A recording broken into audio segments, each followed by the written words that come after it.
Hello friends, welcome to S Y academy. आज हम बात करेंगे रोमांटिसिज्म के बारे में।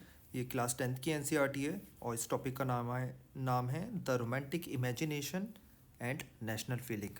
तो दोस्तों, हमने अभी देखा कि लोगों ने कैसे एक हथियार उठा के या वॉयलेंस करके या अपने एजुकेटेड आइडियाज़, साइंटिफिक आइडियाज़ दे के नेशनल फीलिंग जगाई। यहाँ पे हम देखेंगे कि कैसे कल्चर को यूज़ करके, कैसे इमोशन को यूज़ करके नेशनल फीलिंग जगाई। तो रोमांटिसिज्म यही होता है दोस्तों, a cultural movement which sought to develop a particular form of nationalist sentiment. तो ये होता है नेशनल रोमांटिसिज्म, अगर कोई डेफिनेशन पूछ रहा है तो। The development of nationalism did not come about only through Wars and territorial expansion. तो जो नेशनलिज्म की दोस्तों फीलिंग थी कि ये नेशन हमारा है, बिलोंगिंग, राइट, ये सिर्फ वॉर या टेरिटोरियल एक्सपेंशन से नहीं आई। Culture played an important role in creating the idea of nation, जिसमें art and poetry, stories, music helped express and shape nationalist feelings. ये दोस्तों जो स्टोरीज, म्यूजिक और पोएट्री वगैरह होती थी, ये लोकल लैंग्वेज में होती थी, मतलब लोकल भाषा में। जैसे इंडिया में भी जब नेशनल मूवमेंट होगा, पंजाब में पंजाबी में बोला गया, बंगाल में बंगाली में बोला गया, असम में असमीज़ में बोला गया। सिमिलरली आपको दिखेगा कि जर्मन्स के लिए जर्मन लैंग्वेज यूज़ की जा रही है, ऐसी पोलैंड के लिए पोलिश लैंग्वेज यूज़ की जा रही है, रशियन यूज़ नहीं की जा रही है। Let us look at Romanticism, a cultural movement which sought to develop a particular form of nationalist sentiment. Romantic artists and poets generally criticize the glorification of reason and science. इस time में जो artist थे वो and focused instead on emotions, intuition and mystical feelings. तो जो ancient बातें आती रहती थी ना, जैसे फॉर एग्जांपल भारत में वेरियस टेल स्टोरीज होती हैं, या फॉर एग्जांपल रामायण महाभारत की स्टोरीज होती हैं, ऐसी स्टोरीज वहाँ पे भी चलती थी। हर कल्चर की अपनी अपनी स्टोरीज है, right. Their effort was to create a sense of a shared collective heritage, a common cultural past as a basis of nation. तो दोस्तों, ये जो रोमांटिसिस्ट के जो पोएट्स वगैरह थे, really बोलते थे कि यार इमोशंस, इंट्यूशन ज़्यादा इंपॉर्टेंट होते हैं, साइंस और रीज़न इतना इंपॉर्टेंट नहीं होता, उनका ये मानना था। क्योंकि जो इमोशन और इंट्यूशन वगैरह होती हैं, लोगों के दिल को अटैक करती हैं। जो साइंस जो होता है या जो रीज़न होता है, वो माइंड को अटैक करता है। आप दोस्तों समझ ही सकते हो कि अगर मासेस को अटैक करना है तो उनके दिल तक पहुंचना पड़ेगा। यहाँ पे हम एक पेंटिंग देखते हैं दोस्तों, यहाँ पे इसका एग्जांपल आप अपने एग्जाम्स में लिख सकते हैं। The massacre at Chios, Eugene Delacroix, 1824 की पेंटिंग है जिसमें मैसेकर दिखाया गया है। The French painter Delacroix was one of the important French Romantic painters. The huge painting depicts an incident in which 20,000 Greeks were said to have been killed by Turks on the island of Chios. तो यहाँ पे Greeks के लिए एक positive feeling, एक emotion, एक sympathy जागी, not just in Greece but everywhere. By dramatising the incident, देखो ऐसे दिखाया गया, focusing on the suffering of women and children की सफरिंग को दिखाया गया, एंड अलग अलग कलर्स दिखाए गए यहाँ पे। जो ये पेंटर थे Delacroix sought to appeal to the emotions of the spectators and create sympathy for the Greeks. तो पूरे यूरोप में ग्रीक्स के लिए सिंपैथी आई against Turks. Other Romantics such as German philosopher Johann Gottfried Herder claimed that true German culture was sought to be discovered among the common people.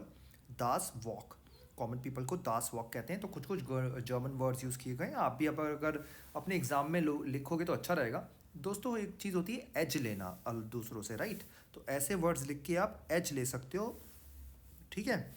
And कोई अगर competitive exam such as UPSC का दे रहा है तो definitely उनको लिखने चाहिए।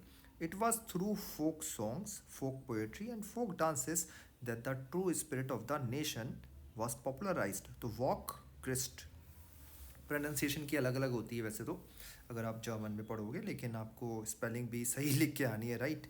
तो वो ज़्यादा इंपॉर्टेंट होता है, तो उसी हिसाब से आप प्रोनाउंस करिए। तो फोक songs, folk poetry, folk dances, अलग अलग रीजन की अलग अलग चीज़ें जो थी उसको पॉपुलर कराया गया by this German philosopher. So collecting and recording these forms of folk culture was essential to the project of nation building. इनको अलग अलग जाके कलेक्ट किया गया, जो फोक आर्ट्स थी। The emphasis on vernacular language and the collection of local folklore was not just to recover an ancient nation spirit but also to carry the modern nationalist message to larger audience who were mostly illiterate. तो जो most audience होते हैं, जो masses होते हैं दोस्तों, वो पढ़े लिखे नहीं होते. इवन आज भी देखोगे तो इतने ज़्यादा कहाँ पढ़े लिखे हैं, ठीक है, एजुकेटेड है लेकिन इतनी समझ नहीं होती. अगर उन तक पहुँचना है तो उनकी लैंग्वेज में बात करनी पड़ेगी, उनके कल्चर में बात करनी पड़ेगी. यही किया ये जो पोएट्स आर्टिस्ट थे. This was especially so in the case of Poland, which had been partitioned at the end of 18th century by the great powers Russia, Prussia and Austria. तो जो पोलैंड था उसको पार्टीशन कर दिया गया था और मेजर पार्ट जो है वो रशिया के पास चला गया था. और मेजोरिटी ऑफ द पोलिश जो लोग थे वो पढ़े लिखे नहीं थे.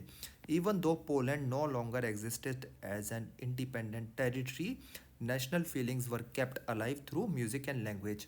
तो ये म्यूज़िक और लैंग्वेज में बात किया करते थे. एग्जाम्पल अगर देखें तो carol Kurpinski, for example, celebrated the national struggle through his operas and music, turning folk dances like the Polonaise and Mazurka into nationalist symbols. इनके एग्जाम्पल्स दोस्तों बार बार लिख के अपने नोट्स में याद कर लेना. ये जो व्यक्ति हैं इनका नाम, साथ साथ में पोलोनेस एंड मजूरका फोक डांसेस को, right.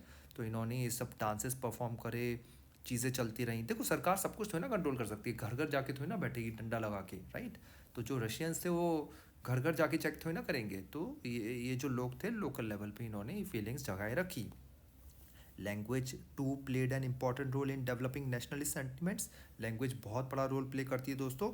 After Russian occupation the Polish language was forced out of schools and the Russian language was imposed everywhere. तो जगह जगह स्कूल्स में सिर्फ रशियन पढ़ाई जाती थी, पॉलिश को बिल्कुल ही बंद कर दिया गया था. In 1831, an armed rebellion against Russian rule took place, which was ultimately crushed. एक आर्म रिबेलियन हुआ जो अगेंस्ट रशियंस. एंड दोस्तों जनरली जब ये जो आर्म रिबेलियन होते हैं ना, इनसे ज़्यादा कुछ अचीव नहीं होता. हाँ थोड़ी हीरोइक्स हो जाती हैं बट ज़्यादा कुछ होता नहीं, बिकॉज सामने वाली पावर जो है वो बहुत स्ट्रांग है. आपने इंडियन नेशनल मूवमेंट में भी देखा था कि जो हथियार उठा रहे थे वो कुछ ज़्यादा नहीं कर पाए, ठीक है. हाँ सबका बहुत ज़्यादा हीरोइक्स थी लेकिन क्या कर लेंगे. इवन सबसे पावरफुल आप अगर देखो सुभाष चंद्र बोस, तो वो भी लिमिटेड ही अचीव कर पाए थे थ्रू हिज फोर्स, राइट. लेकिन अगर आप मासेस को लेके चलोगे जो महात्मा गांधी ने करा, उसका इम्पैक्ट अलग ही होता है.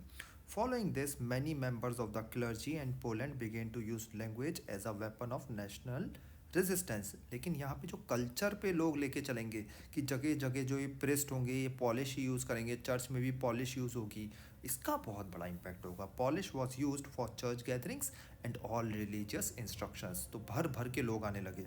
As a result a large number of priest and bishops were put in jail और sent to Siberia by the Russian authorities as punishment for their refusal to preach in Russian. इससे दोस्तों national struggle और बढ़ा, क्योंकि अपने व्यक्ति को, मतलब क्लोज के व्यक्ति को जो हमें रिलीजियस एजुकेशन दे रहा था, उसको भी ले गए ये रशियंस, राइट. और दोस्तों एक चीज़ याद रखिए, without support of everyone you can not rule. ये हमेशा से ट्रू है, राइट. सबको थोड़ी ना मार दोगे. The use of Polish came to be seen as a symbol for the struggle against Russian dominance. तो यहाँ पे पॉलिश लैंग्वेज को यूज़ करना, it was a symbol against Russian dominance. सब कुछ बंद कर दिया था उन्होंने, न्यूज़पेपर भी, पॉलिश में कुछ नहीं चलेगा, right.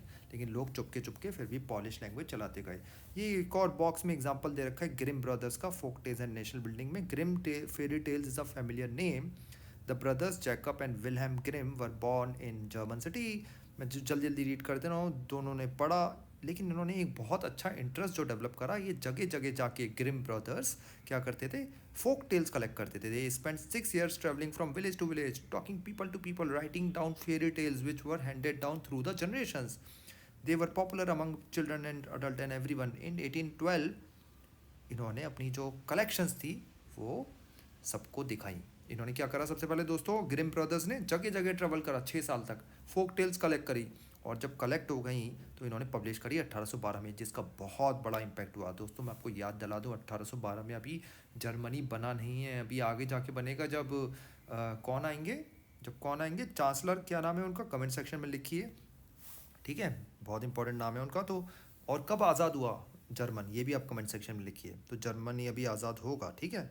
Subsequently both the brothers became active in liberal politics, especially movement of freedom of press, ठीक है.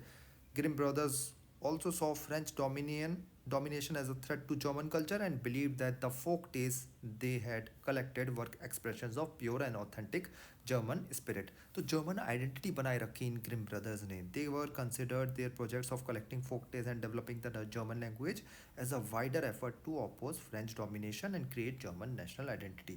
तो इन एग्जाम्पल्स को दोस्तों आप याद रखेंगे, एग्जाम में मेंशन भी करके आएंगे. अलग अलग नेम्स हैं, कुछ नेम थोड़े टफ हैं. ग्रिम ब्रदर्स तो चलो थोड़ा आसान है, बाकी नेम थोड़े टफ हैं. उसको अपने नोट्स में लिखो और एग्जाम्पल मेंशन करके आओ. जैसे कैरोल कोरपिंस्की जो पॉलिश थे, राइट. तो दैट्स ऑल. आगे बढ़ेंगे. आपका अगर कोई क्वेश्चन है तो कमेंट सेक्शन में आप मेंशन कर सकते हैं.